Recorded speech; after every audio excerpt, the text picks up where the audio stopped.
ప్రభవిష్యత్తు నగరం వివరణ అన్ని ప్రకృతి రంగులు మాయమై కంక్రీట్ గ్లాస్ మరియు నియాన్ లైట్లతో నిండిన ప్రపంచం.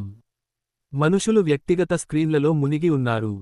పురాతన ప్రయోగశాలలో ధూళిపడి ఉన్న ఒక జ్ఞాన సంబంధమైన డేటా విశ్లేషించగల రోబోట్ మరియు శక్తి ఒక బలమైన భౌతిక పనులు చేయగల రోబోట్ సక్రియం అవుతారు.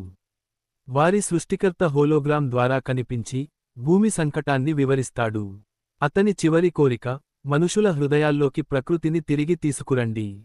జ్ఞాన్ డేటా విశ్లేషించి నగరం అంచెలో ఉన్న ఒక చిన్న మురికి చేయబడిన సరస్సును గుర్తిస్తాడు. శక్తి కలుషితమైన నీటిని శుద్ధి చేసి చుట్టూ మొక్కలను నాటడానికి సహాయపడుతుంది. కొందరు యువకులు రోబోల పనిని చూసి ఆశ్చర్యపోతారు.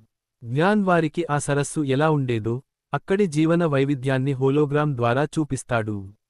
నగరం యాజమాన్యం కార్పొరేషన్ రోబోల కార్యకలాపాలు తమ నియంత్రణకు భంగం కలిగిస్తున్నాయని భావించి వారిని